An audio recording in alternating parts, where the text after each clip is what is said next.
Oke, Assalamualaikum warahmatullahi wabarakatuh. Selamat sore dan salam jumpa untuk semua seluruh pendengar yang ada di rumah, ya.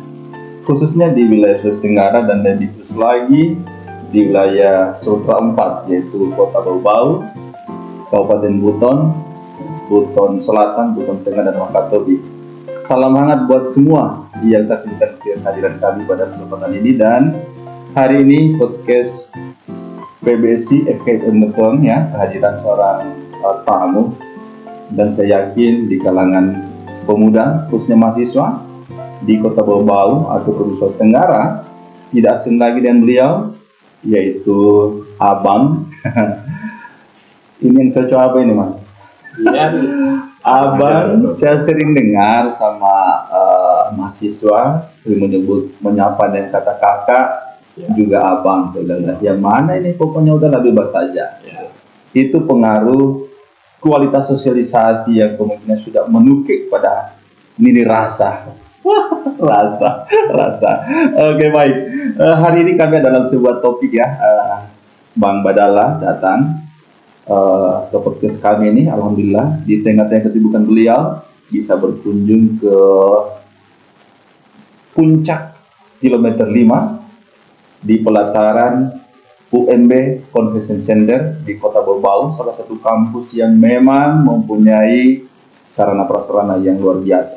Dan hari ini juga kita kehadiran tamu juga yang luar biasa. Apa luar biasanya, saudara sekalian, seluruh pemirsa dan audiens kami? Kekhasan tamu kita saat ini, biasa disebut khas, ya, enggak apa-apa, Bang Badala. Ya, Bang Badala ini selalu orangnya lentur, ya, fleksibel. Kalau pakaian itu all size, mau yang muda, mau yang level tengah, median, maupun yang high class, selalu pas baut-bautnya gitu. Pakai baut gitu. Ya. Tapi ada satu Bang Badala yang perlu terjawab buat teman-teman di Jazirah Kepton. Bang Badala ini saya lihat biodatanya, CV kemarin itu yang dimasukkan di podcast kami. Di 2014, 2018 itu tepatnya kita di DPR Kabupaten Wakatobi, dan 2019, 2024 rasa-rasanya hitungan-hitungan politisnya kayaknya di sana sudah nyaman gitu, ya. Tapi bisanya gitu. Teman-teman tanya ke saya yang dekat sama Bang, karena mereka kemarin itu sering datang ke saya, Bang Badala, Kak Badala, ada apa ini? Kenapa ada dua sapaan yang berbeda? Entahlah, nanti tentunya Bang Badala yang bisa jelaskan. Kenapa kemudian bisa hijrah ke provinsi itu? Saya kira perlu dijelaskan, ya. Bagaimana pemirsa, perlu dijelaskan seterang-terangnya, sejelas-jelasnya, Bang Badala, kenapa sampai hari ini pemuda-pemuda di Kepton ini sudah mulai gemas, ya. Oke, silakan. Ya, terima kasih atas kesempatan kepada saya. Saya kira ini kesempatan yang sangat luar biasa sekali bisa hadir di podcast, ya, podcast Muhammadiyah Buton. Lalu kemudian dikasih kesempatan untuk hadir di tempat ini. Kalau merujuk tadi ke pertanyaan, maaf saya panggil abang. Ya, pokoknya abang dan abang, biar dua bang gitu. Kenapa kemudian saya harus maju di provinsi? Ini tentu. Hampir di semua tempat, di setiap kesempatan sering saya mengatakan bahwa ini panggilan nurani sebenarnya. Nurani. Ya. Setelah saya coba keliling, kemudian pengalaman saya kurang lebih mendekati 9 tahun di DPRD. Iya. Tingkat 2 periode, ya, luar biasa. Tentu banyak berkomunikasi dengan pemerintah provinsi, dan saya menyimpulkan bahwa ada beberapa hal yang paling tidak harus diangkat dan harus diwacanakan lebih luas lagi. Ya. Sebentar baru kita ulas kalau apa yang menjadi alasan spesifik kira-kira yang terkena di provinsi. Iya, tentunya memang harus diulas ini. Karena kalau mau nyamannya di sana saja di Wakatobi saja. Dan konon saat itu Bang Badala ini duduk dengan persentase suara yang tertinggi untuk secara personal. Secara personal untuk dapil 3. Wakatobi 3. Ya, Wakatobi 3. Tapi itu saya punya suara kurang lebih 1.750. Oh, tidak gampang. 1.000 menghitung saja lembaran kertas 1.000-an lumayan banyak, apalagi suara. Itu yang menunjukkan ada 1.000 sekian nurani Pak yang bicara dan berpihak kepada kiprah sang legislator muda Wakatobi. Nah, kelihatannya ini beliau kenapa dari segi kita orang bahasa dari segi performa bahasanya memang lugas, tegas. Itu ciri khas orang kepulauan yang lahir di atas karang. Iya, luar biasa. Ini bukan sedikit lah, maupun kita ada ruang berapa menit ya. Tetapi memang sudah perlu diperinci Pak Bang Badala bahwa memang yang membuat penasaran generasi muda hari ini yang merasa terwakili oleh hadirnya Bang Badala di legislasi Wakatobi selama 2 periode. Aduh kami ditinggalkan gitu. Tetapi di satu sisi mereka juga harap-harap gitu. Jangan sampai ketika abang ke sana justru memang potensi kreativitas dan produktivitasnya lebih banyak ketimbang atau lebih luas daripada berkecimpung di tingkat 2. Nah ini kira-kira ada hal apa gitu yang membuat magnetnya begitu keras tarikannya sehingga kemudian Bang Badala harus mulai nyalon DPR di provinsi. Ayo dibuka lagi. Ya, Pokoknya kita buka semuanya. Pertanyaan yang agak-agak berat lah sebenarnya, tapi saya coba menjawab. Saya coba menguraikan bahwa ada beberapa hal penting yang menjadi alasan kenapa kemudian saya berani melangkah meninggalkan posisi saya di DPRD Kabupaten Wakatobi lalu masuk ke calon anggota DPRD provinsi. Betul sekali, betul. Yang pertama yang menjadi alasan saya melihat ada beberapa potensi yang menurut saya ini kurang maksimal. Maksimal dikelola. Dalam hal ini adalah yang memiliki kewenangan besar adalah pemerintah provinsi. Sebut misalnya di bidang perikanan kelautan. Kalau pemahaman saya, Sulawesi Tenggara saya bagi dalam 2 wilayah besar, yaitu wilayah daratan dan wilayah kepulauan. Salah satu potensi besar kalau kita lihat wilayah kepulauan yang terdiri dari, sebutlah misalnya Sultra 4, di situ ada 5 kabupaten. Salah satu potensi terbesarnya itu adalah potensi perikanan kelautan. Oleh undang-undang tahun 2014 nomor 32, Undang-Undang 32 2014 pasal 75 kalau tidak keliru menyebut pasalnya. Di situ diberi kewenangan. Ada pembagian wilayah antara wilayah kabupaten, wilayah provinsi, dan wilayah pemerintah provinsi. 0 sampai dengan 12 mil itu adalah kewenangan pemerintah provinsi. Di sana ada ruang yang diberikan oleh negara untuk mengelola wilayah laut tadi. Nah, pemantauan saya berkeliling hampir di seluruh wilayah ini, terutama Sultra 4. Saya tidak menemukan bahwa ada kebijakan provinsi yang lahir di sana untuk mendorong sektor perikanan kelautan. Padahal kalau kita melihat fakta di lapangan, 70% mungkin atau bahkan 80% wilayah Sultra 4 ini penduduknya itu menggantungkan hidupnya pada sektor perikanan kelautan. Lalu kenapa kemudian sektor ini tidak digarap secara maksimal? Itu salah satu alasan. Luar biasa.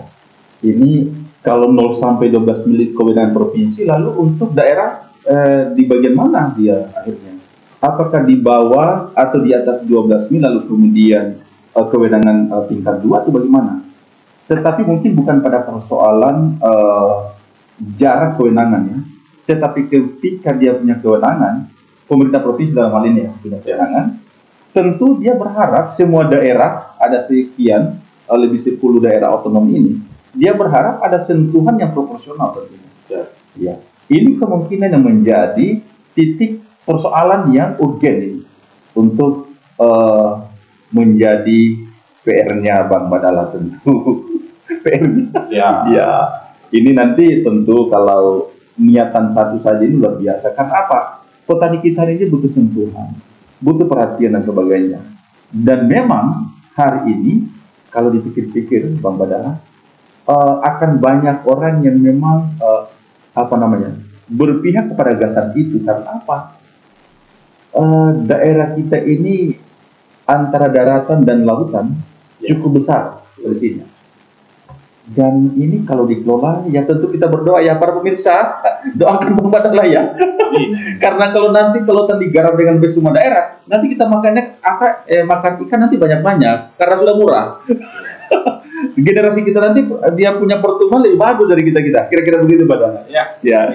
Artinya begini, saya katakan bahwa potensi perikanan ke lautan menurut pemahaman saya ini belum maksimal digarap atau dimanfaatkan atau dikelola. Wah, luar biasa. Agar kemudian pertumbuhan ekonomi itu terjadi terutama di kalangan masyarakat yang produksinya adalah nelayan. Itu yang pertama. Yang kedua, kalau kita melihat juga potensi di wilayah Sultra 4, salah satu potensi besar kita adalah soal bidang pariwisata. Oh, ini juga primadona. Kabupaten Wakatobi misalnya. Iya. Kabupaten Wakatobi ini dinyatakan oleh pemerintah pusat sebagai top 10 pariwisata. Top 10 pariwisata. Top 10 pariwisata. Di mana-mana ya, dikenal ya. Nah, kalau kita melihat lebih detail lagi misalnya, saya ingin katakan bahwa kebijakan pemerintah provinsi untuk mendukung sektor ini, saya kira belum terlalu maksimal. Ini mohon maaf, saya harus katakan di tempat ini bahwa kebijakan pemerintah provinsi untuk mendukung sektor pengembangan pariwisata itu juga belum terlalu maksimal. Jadi sektor perikanan kelautan tidak maksimal, kemudian pengembangan sektor pariwisata tidak maksimal. Bagaimana itu yang kedua. Ya. Yang ketiga misalnya, wilayah Sultra 4, terutama wilayah Buton Tengah, Kota Bau-Bau, dan Buton Selatan. Ya. Ini kalau kita bicara tingkat kesuburan tanah, saya kira sangat luar biasa. Bagi saya di sektor pertanian, ini belum juga mendapatkan perhatian yang full dari pemerintah provinsi. Saya punya bayangan paling tidak bahwa di 4 wilayah besar ini, kalau sektor pertaniannya kita garap dengan full, kita beri perhatian yang serius, saya kira wilayah ini juga patut diperhitungkan sebagai cadangan pangan. Mungkin kalau kita bicara nasional mungkin agak besar, tapi paling tidak cadangan pangan wilayah Sulawesi Tenggara. Bagi saya sektor pertanian juga ini belum terlalu maksimal. Nah, saya kira 3 sektor ini salah satu yang mendorong saya kenapa kemudian saya harus berani melangkah sekalipun saya tahu bahwa menghadapi pertarungan provinsi ini bukan gampang. Karena ini menggarap kurang lebih 5 kabupaten. Tadinya kita biasa menggarap hanya 2 kabupaten, tiba-tiba kita harus menggarap kurang lebih 5 kabupaten. Tetapi saya ingin kembali ke awal tadi bahwa ini panggilan nurani dengan melihat beberapa persoalan tadi yang telah kita uraikan. Soal misalnya pengembangan perikanan kelautan, soal pariwisata dan soal pertanian kita misalnya. Saya kemarin berkunjung ke wilayah Buton Selatan. Buton Selatan juga itu potensi pariwisatanya sangat luar biasa. Begitu pula potensi perikanan kelautan. Sama halnya dengan yang ada di wilayah Buton Tengah. Saya kira potensi pariwisatanya juga sangat oke, potensi perikanan juga sangat oke. Tetapi kalau 2 potensi besar ini hanya mengharapkan APBD, saya kira mohon maaf, itu tidak terlalu maksimal. Sekali lagi saya ingin katakan bahwa kita butuh intervensi pemerintah provinsi, yang karena mereka memiliki cadangan anggaran yang besar dari APBD. Kalau tidak salah mengutip data, anggaran pemerintah provinsi itu sudah bermain di angka 4 triliun lebih setiap tahun. Untuk pariwisata, Pak. secara keseluruhan. Betul. Anggaran APBD untuk pariwisata Tenggara. Tenggara. Nah, kalau saja ini 2 atau 3 sektor ini di-endorse dari pemerintah provinsi, saya kira dia akan hidup. Baik itu potensi pariwisata, potensi perikanan kelautan, maupun pengembangan pertanian. Kira-kira itu yang mendorong. Kenapa kemudian saya harus menerbikan dia untuk maju sebagai calon anggota DPR provinsi? Wah, luar biasa. Saya menyimak ini uraiannya pemirsa, betul-betul menukik pada substansi. Tadi begitu seriusnya Bang Badalin menjelaskan, saya rasa-rasanya aromanya bertemu kayak seorang bupati nih beliau. Iya, karena dia punya data, fakta yang ada, dan memang beliau sudah keliling gitu di sekian kabupaten kota ini.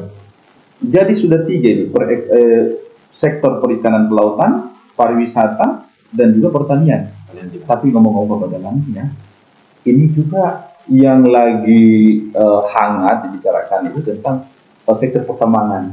Bagaimana pandangan Bapak? Kelak, kita amini semua ya pemirsa di mana saja Anda berada, khususnya di wilayah Kepton ya, bahwa kelak kalau Bang Badala mendapat peluang untuk duduk di legislasi tingkat provinsi ya, bagaimana pandangan Bang Badala tentang sektor pertambangan?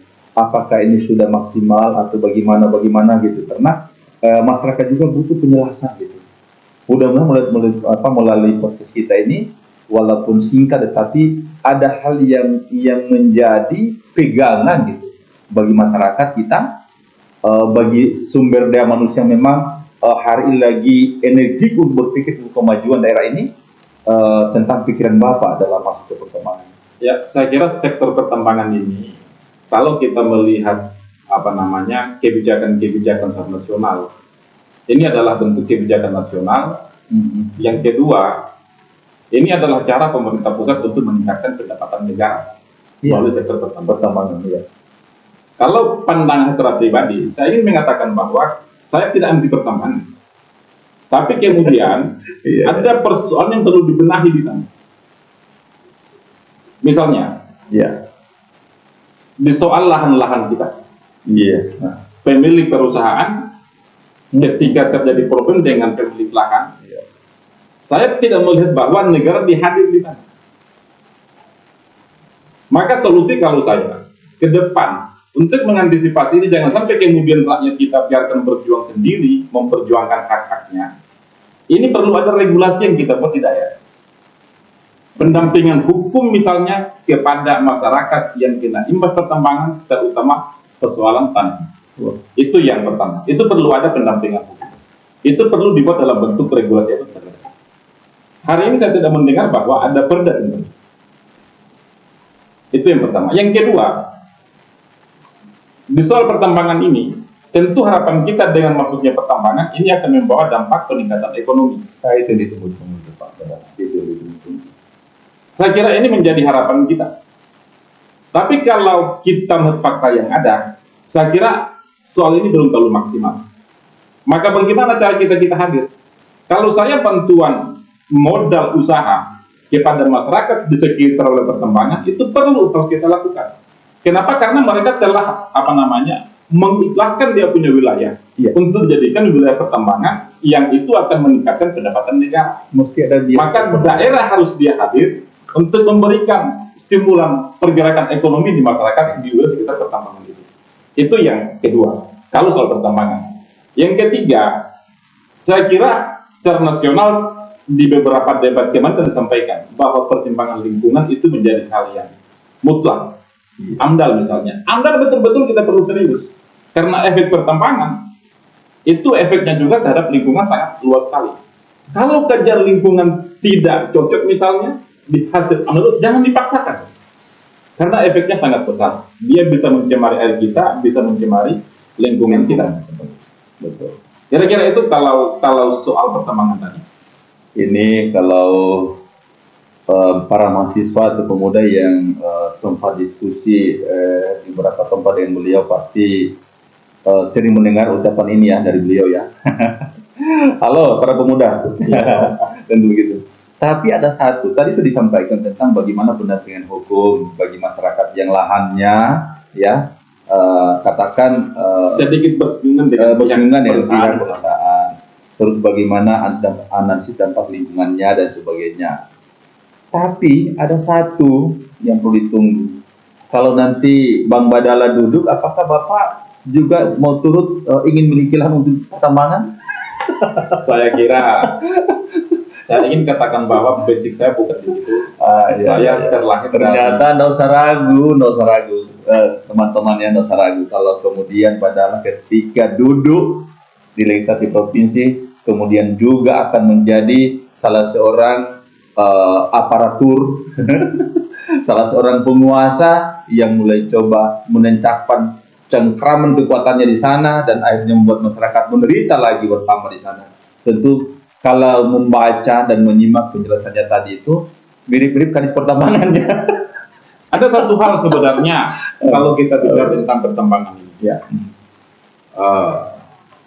Saya berpandangan bahwa idealnya pertambangan kita ini bukan hanya memberikan kontribusi secara nasional, tetapi bagaimana perusahaan-perusahaan yang mengelola, terutama kalau kita dari tambang nikel, ini ada kerjasama dengan perguruan-perguruan tinggi kita, membangun MOU agar kemudian setelah generasi kita ini selesai, misalnya menempuh pendidikan, itu ada jaminan untuk mereka bisa masuk di perusahaan-perusahaan yang mulai kita tambang. Jangan kita menjadi penonton.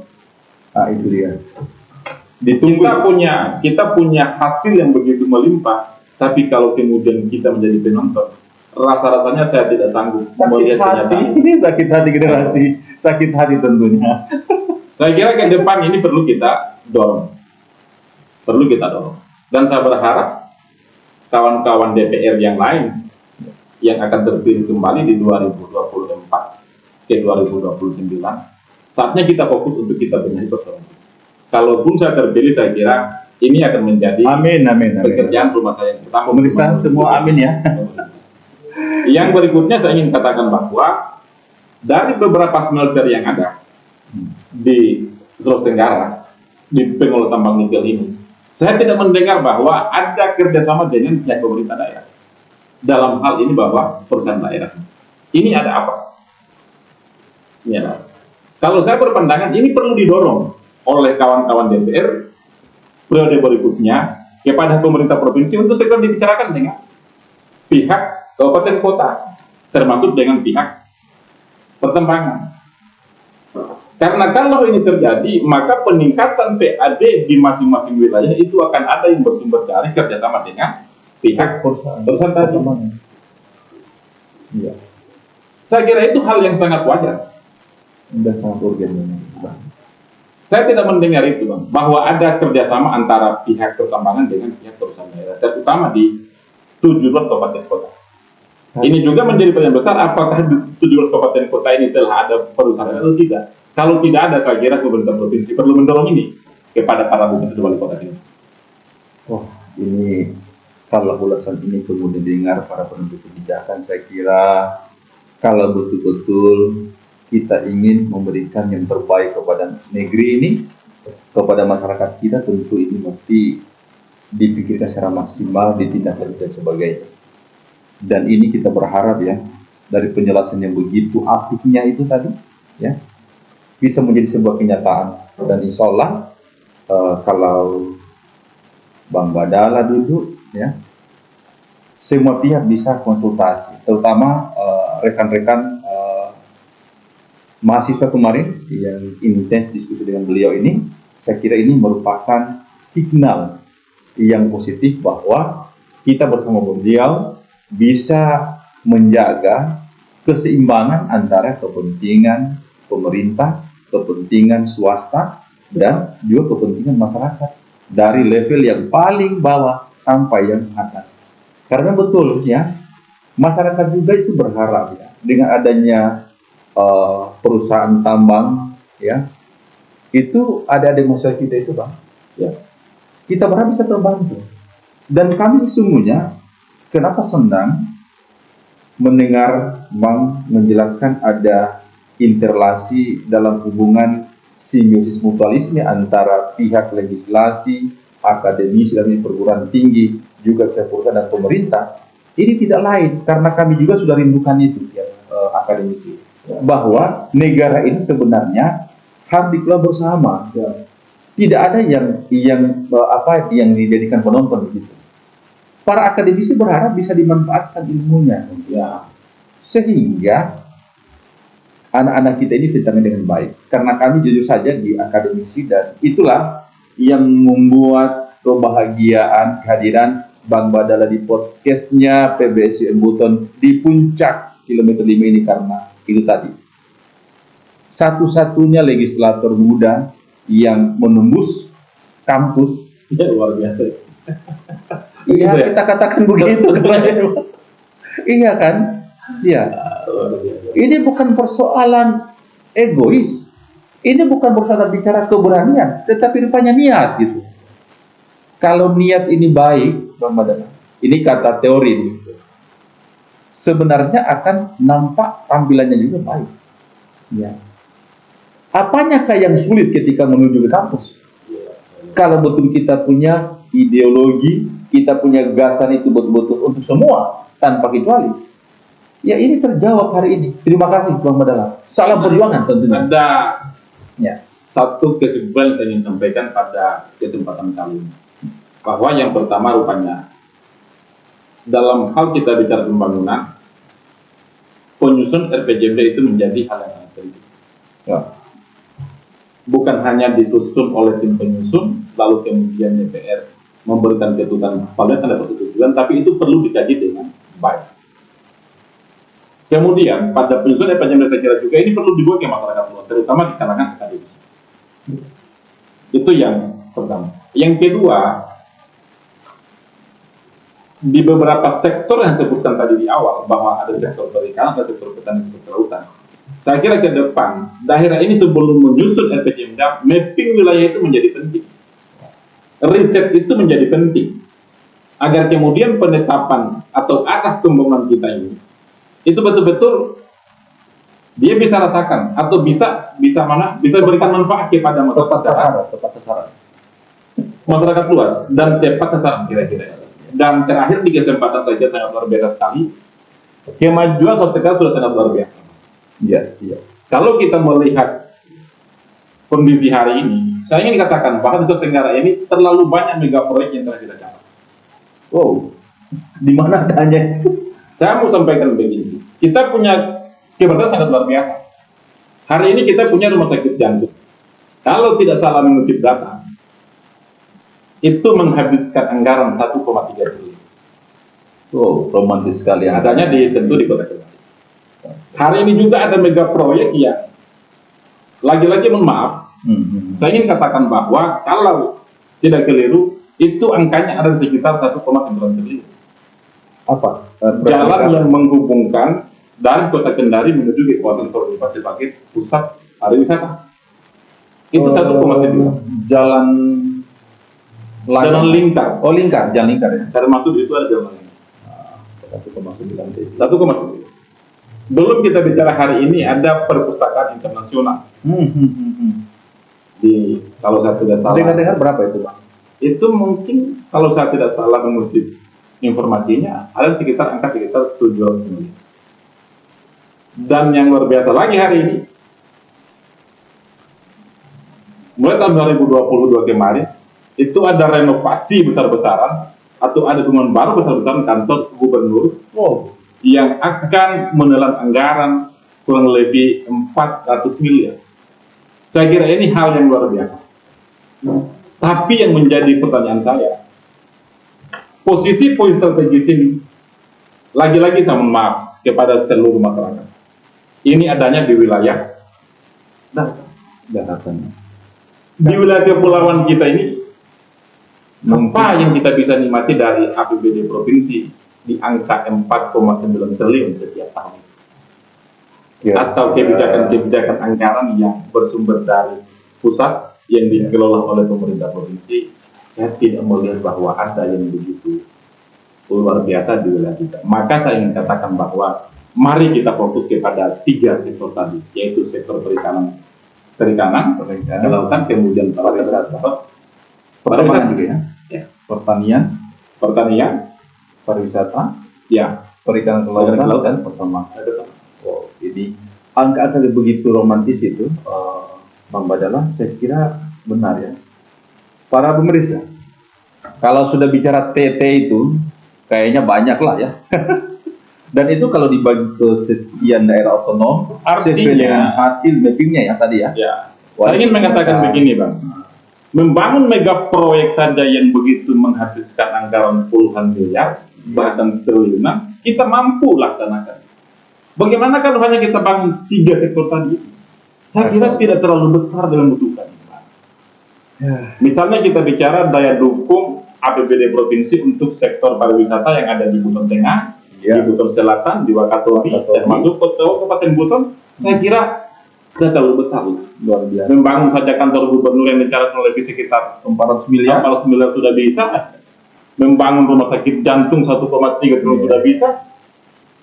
Jangan lupa Bang Badala bahwa kita juga butuh beasiswa lah untuk para generasi yang punya minat untuk studi sehingga daerah ini nanti ini titipan tentunya ya. Saya kira itu menjadi penting. Halo pemirsa, bagaimana remaja di sana? Kita bertepuk dulu untuk Bang Badala ya. Ya kita lanjut. Kayaknya semakin lama semakin panas ya. Semakin nikmat pula rasanya ini kalau gitu. Tadi Bang, yang paling menarik itu nampak ada kurang sinergisitas ya antara gelaran program pembangunan dengan kondisi real setiap daerah itu, sehingga kemudian ini belum terdistribusi dengan baik. Ya. Mungkin kata mapping tadi, pemetaan tadi itu sangat penting ke depan. Kira-kira menurut Bang Badala, selain mapping potensi yang ada di seluruh daerah otonom di Sulawesi Tenggara, setelah itu kemudian menyusun perencanaan pembangunannya, kira-kira bagaimana? Apakah tidak ada celah pada bentuk pengawasan? Karena apa? Ke depan kelak, insya Allah kita berdoa semua tentu, bank ini kan akan duduk di sana.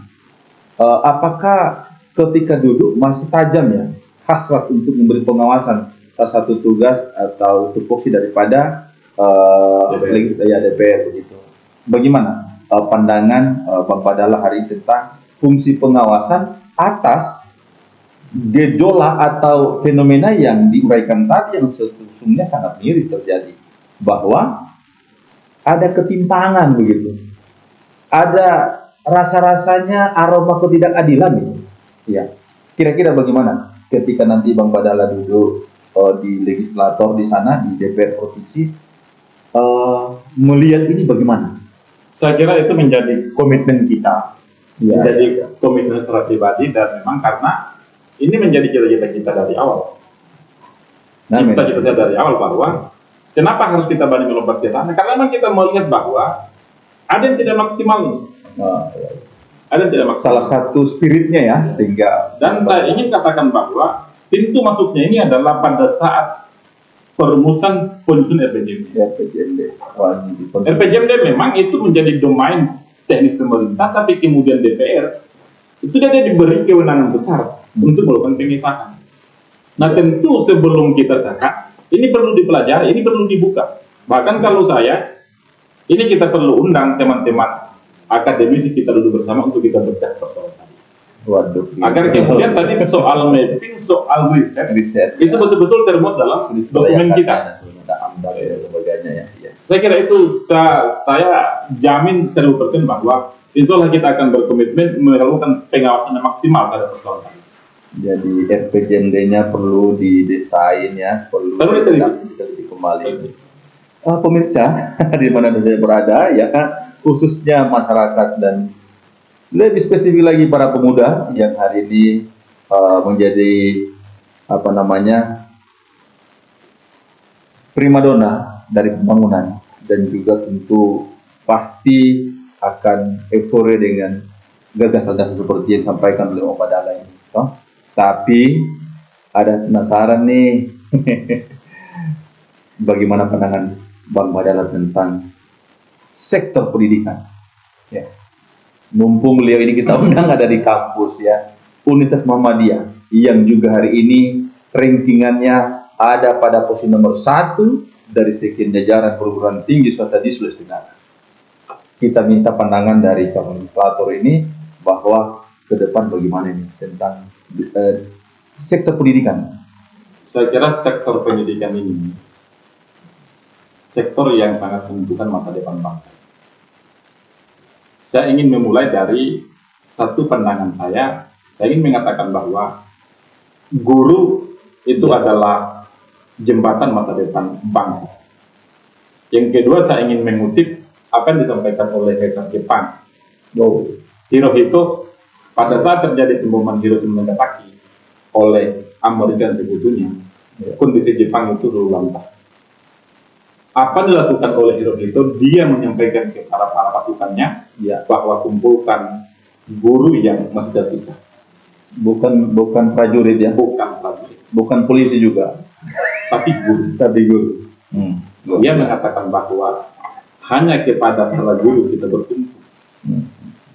Bagaimana mungkin kita mampu mengejar ketertinggalan kalau kita tidak belajar? Artinya saya ingin mengatakan bahwa pendidikan itu segala-galanya.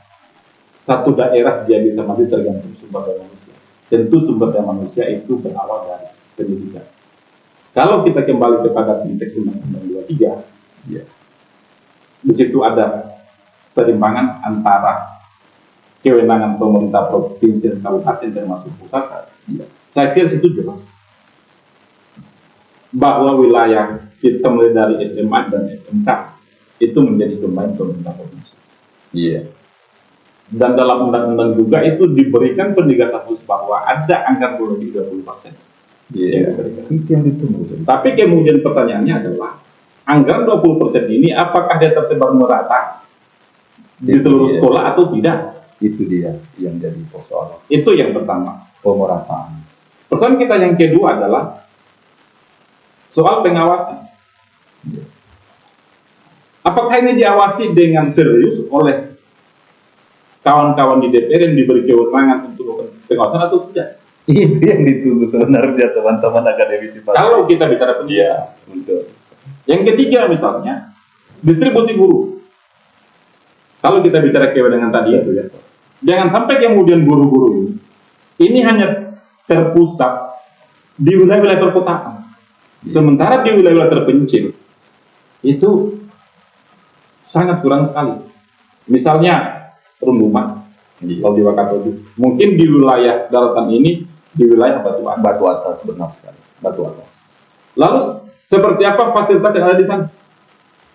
Kalau di kota saya kira hampir clear bahwa seluruh fasilitasnya sudah hampir selesai, termasuk internetnya. Tapi bagaimana dengan wilayah-wilayah luar, wilayah sudah terpencil? Saya kira ini yang harus menjadi perhatian kita bersama. Iya, harus tepuk tangan dong buat Bapak Dahlan karena rupanya dia masih menyinggung-nyinggung bahwa guru itu penting ya, guru itu luar biasa jasanya. Guru itu begitu penting dalam menatap masa depan sebagai jembatan untuk meraih masa depan yang baik rupanya. Ya enaklah dong para guru di mana saja berada ya. Sosok legislator yang muda ini rupanya juga melirik pentingnya guru itu untuk membawa bangsa ini untuk meraih masa depan yang lebih baik. Yang kedua, pimpin beliau adalah ternyata pemerataan anggaran pendidikan yang konon 20% itu Bapak Ibu. Iya, saudara sekalian. Jangan hanya pusat tersebut Bapak. Termasuk juga di wilayah-wilayah pedesaan. Betul sekali. Wilayah terpencil. Ya. Masih ada satu, mudah-mudahan waktu masih ada ya, tentu nanti ya diberi signal lah tentunya. Ada satu, Bang Badan. Dari semua sektor ya yang sudah disampaikan, mulai dari pariwisata, perikanan kelautan, pertanian, kemudian pertambangan, ya. Bagaimana melihat pemerataan infrastruktur untuk dunia pendidikan, Pak? Apakah itu yang dalam gawaian provinsi maupun yang tingkat 2? Kalau provinsi tadi kan Bang katakan bahwa SMA, SMK dan sebagainya. Kalau nanti daerah yang tingkat 2 kan ada SMP dan sebagainya. bagaimana pandangan Bang Badala tentang pemerataan infrastruktur yang notabene Bang Badala sudah pilih ini minimal di Kabupaten Kota Bau, Kabupaten Buton Selatan, Buton Tengah, dan Wakatobi. Mohon pikirannya. Pemirsa silakan simak kembali. Ini adalah termin terakhir untuk pertemuan kita pada kali ini. Silakan. Saya kira itu menjadi hal yang sangat penting dan rasa-rasanya bersifat wajib. Karena saya ingin ulangi tadi bahwa masa depan bangsa ini, masa depan daerah ini tergantung sumber daya manusia.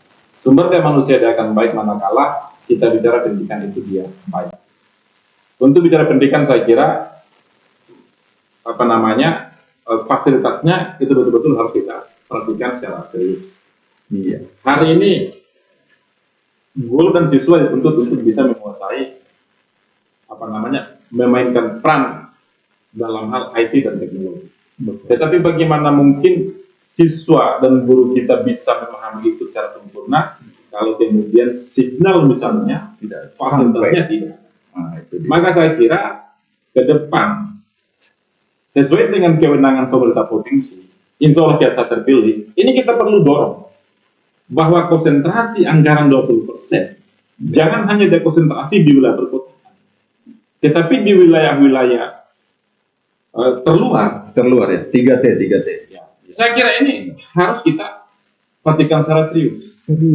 Benar. Harus secara serius. Itu yang pertama. Yang kedua, koordinasi dengan pemerintah kabupaten kota, saya kira ini perlu. Bahkan kemudian kita dibatasi oleh ada kewenangan masing-masing, tapi saya kira ruang koordinasi itu menjadi penting. Ya. Karena saya kira kepentingan soal pendidikan ini bukan hanya pemerintah provinsi atau bukan hanya pemerintah kabupaten kota, tapi semua kita punya kepentingan untuk kita bicara pendidikan agar kemudian pendidikan yang bisa maju dan baik dan bisa.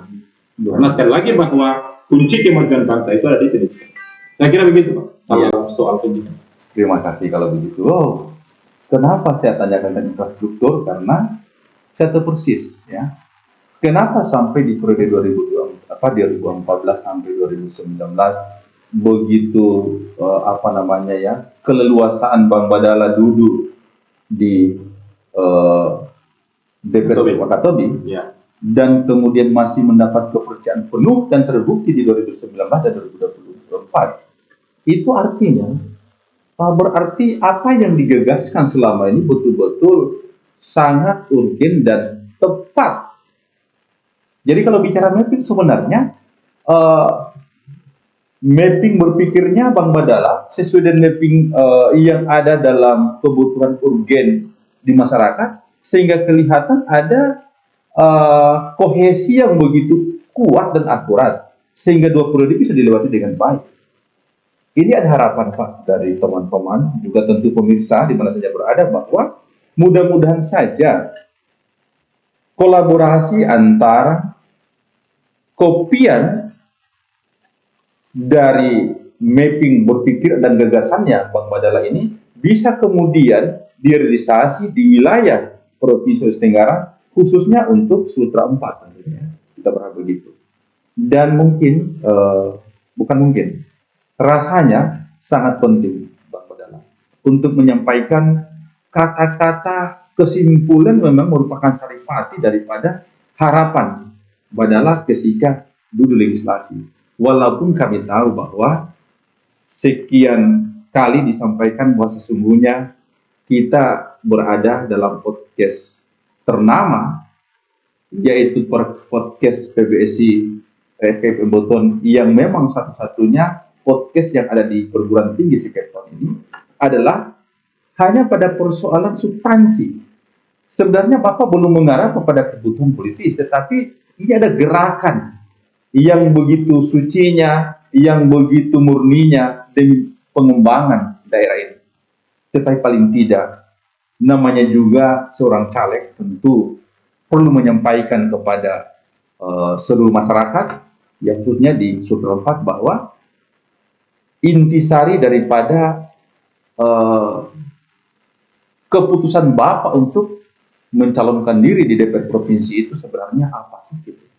Sehingga ada pemirsa yang tadi mungkin tidak mengikuti dari awal, ya, bisa mendapatkan saripatinya itu ketika nongol di podcast ini, walaupun di akhir menit begitu, ya. Karena biasanya kalau kopi itu, adalah kalau masih banyak itu masih kopi biasa standar. Tapi ketika kopinya sudah hampir habis, itu rasanya sudah spektakuler, Pak.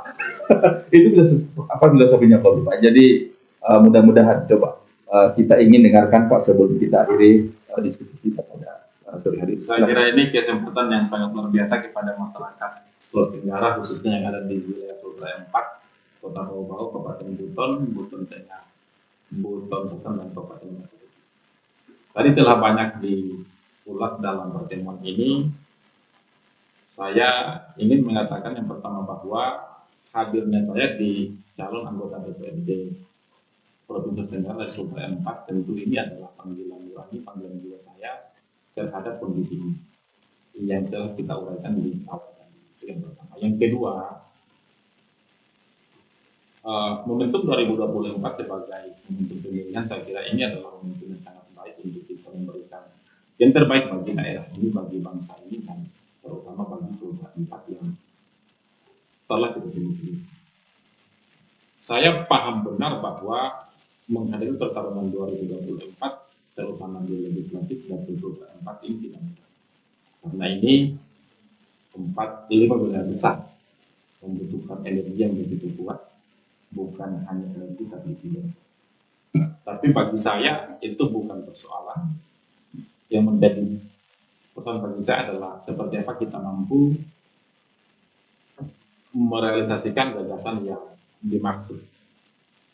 Kira-kira itu yang saya ingin sampaikan di kesempatan yang baik ini. Sekali lagi saya mengucapkan terima kasih. Kalau boleh sedikit saya bukan membocorkan ya, bukan lagi menjadi rahasia. Saya di Golkar itu pada nomor urut 5. Oh ya. Jadi jangan lupa kepada masyarakat luas, kalau belum punya pilihan, tentu pertimbangan adalah gagasan dan pemikiran. Nama saya Badalan, saya di nomor urut 5. Kira-kira itu yang saya bisa sampaikan pada kesempatan yang baik ini. Terima kasih. Tepuk tangan dulu dong. Saya mengulangi serius. Nomor berapa? Nomor 5. Nomor 5 di Partai Golkar. Ya, saya kira salam merdeka. Sukses selalu Bang Badalan dan seluruh pemirsa. Saya kira demikian bincang-bincang kita dengan salah seorang legislator muda yang telah teruji kehandalannya di pemerintah Kabupaten Wakatobi, yaitu selama 2 periode, dan hari ini mohon doanya ya bahwa beliau ada di Partai Golkar nomor 5, dan mudah-mudahan apa yang bisa dia ukir, apa yang telah diukir Wakatobi senantiasa diberi kekuatan oleh Allah Subhanahu wa taala untuk diukir pula ketika beliau diberi ruang untuk bisa duduk di kursi anggota DPR Provinsi Sulawesi Tenggara. Amin ya rabbal alamin. Dan demikianlah bincang-bincang kami dengan Pak Badalan. Ingin tahu Pak sebelum ditutup, itu selendangnya Bapak itu apakah tenunan nasional atau dari mana? Oh, ini sebagai orang Wakatobi, khususnya kalau itu ini. Halo Wakatobi, rupanya khas Wakatobi plus kali rupa dia pakai di sebagai wujud kecintaannya terhadap budaya Wakatobi. Episode atau tanda kutip kali rupa di mana berada, dan akhirnya demi waktu yang tercinta kami di podcast PBSI FKIP Buton menyapa sampai jumpa. Mudah-mudahan sukses selalu di sana, dan akhir kata bila hidayah. Wassalamualaikum warahmatullahi wabarakatuh. Waalaikumsalam.